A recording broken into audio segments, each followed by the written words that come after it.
Imagine being told that your 2-year-old has autism. Imagine being told that the IQ of your 5-year-old is 0 and cannot be even measured properly.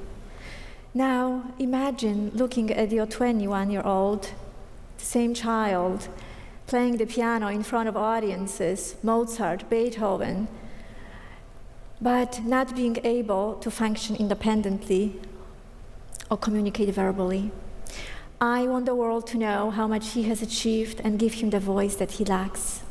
No mother expects anything than a perfect miracle when her baby is born, and so did I.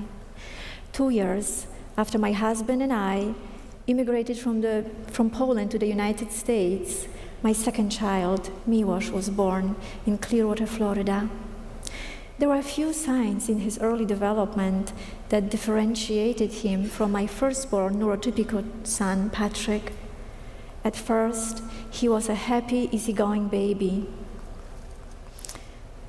I didn't know why at the time, but his uniquely wired brain was constantly forging connections so different and unfamiliar that made him seem more distant with each passing day. In September 2005, we sought out Dr. Robinson Howie, a developmental pediatrician at Old Children's Hospital, to give us a son's diagnosis: moderate to severe autism. My world collapsed. I was crushed. I was afraid. Receiving my son's diagnosis was the most painful experience of my life, robbing me in a moment of my healthy child. My late friend Justina, a psychologist, helped me understand that I had the right to mourn that loss, and I did. I cried a lot. My mourning, however, transitioned very quickly. My son was alive after all, and I was determined to do something. It became my life's mission to give him the best quality of life he could get, no matter his medical condition. After he turned 7, in my search for a connection, I guided him to a small electric piano, and I helped him push the middle C key. And we went up and down, C, D, E, F, G, N, A, B. He seemed surprised that by pushing the little white keys, he was able to control the sound the piano produced. He was mesmerized from the beginning. As he would play the little exercises, I would comment on the sound, and a sort of dialogue formed, the beginning of a musical communication. And in those moments, I saw the tiniest glimmer in his eyes, and I heard the light. When he finished some of the exercises in his first book, we recorded a small recital at home. He was so focused and concentrated while playing his music, like a totally different child. By the time he turned 9, we had already tried a couple of music teachers. Sadly, they all treated him as a special needs student. Whatever he was able to do was fine with them. They didn't have high expectation, nor did they push him as they did with the neurotypical students. A friend told me about a teacher who was strict and demanding, so I felt I needed this type of a teacher for my son. I made an appointment without telling him that my son has an intellectual disability. I did, however, stay in the room to provide support. Unfortunately, after attending that first lesson, the teacher told me that he had never had a student on the autism spectrum and he wouldn't be able to teach my son. I implored him to give him just 3 lessons with my support, and then after those he would still believe that he cannot teach him, I would understand. Yes, I asked him to give my son a chance. If you are wondering what happened after those 3 lessons, this teacher, Mr. Fred, still teaches Miłosz today, 12 years later.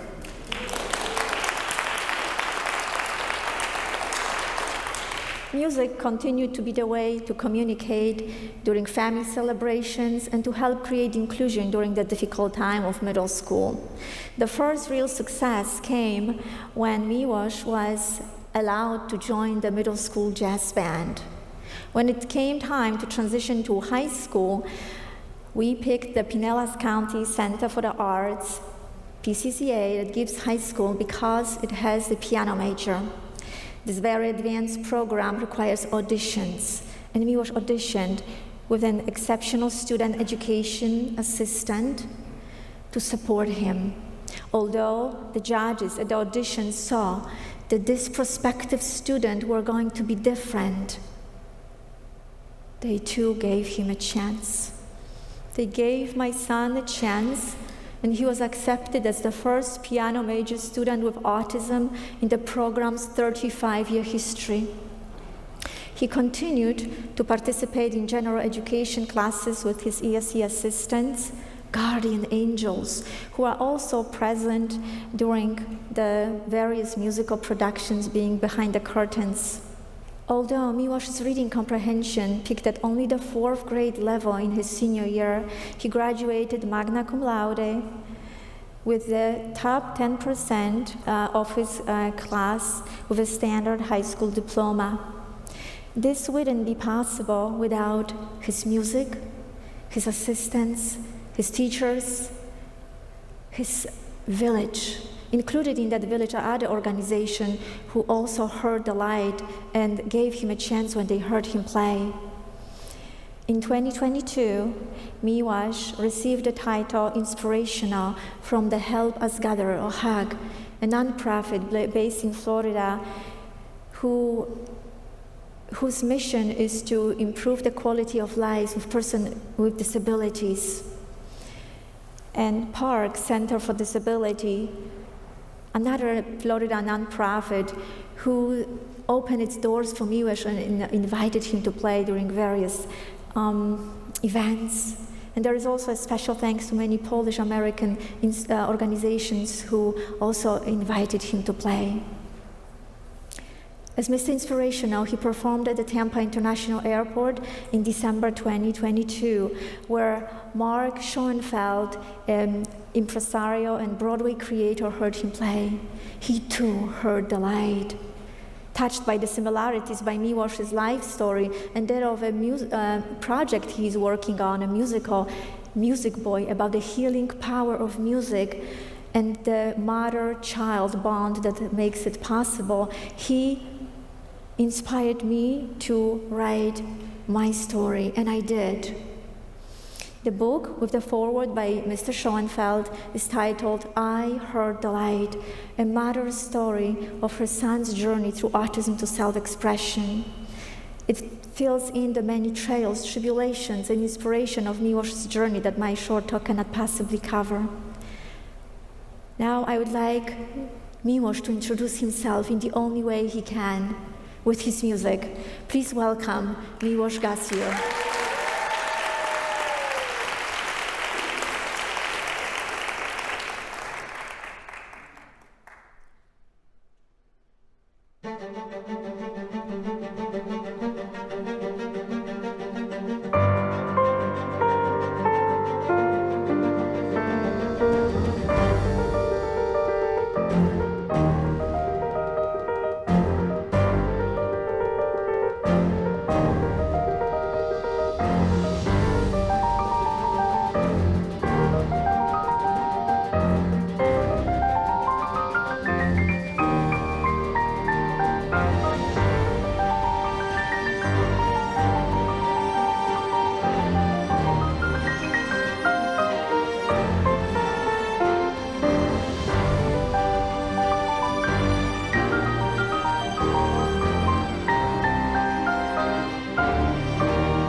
for those of you who face challenges in life, I have this advice. Seek out and boldly ask for help. Never give up. And never accept no as the first answer, because eventually someone is going to take a chance on you, on your child, on your loved one. If you don't face challenges in life, you be the one who gives someone a chance. If nothing else, please share this message with anyone who needs to hear it. Hope and inspiration have guided me through the darkest moments of my life, given a life with meaning to my son, and it will do the same for you and yours. Thank you.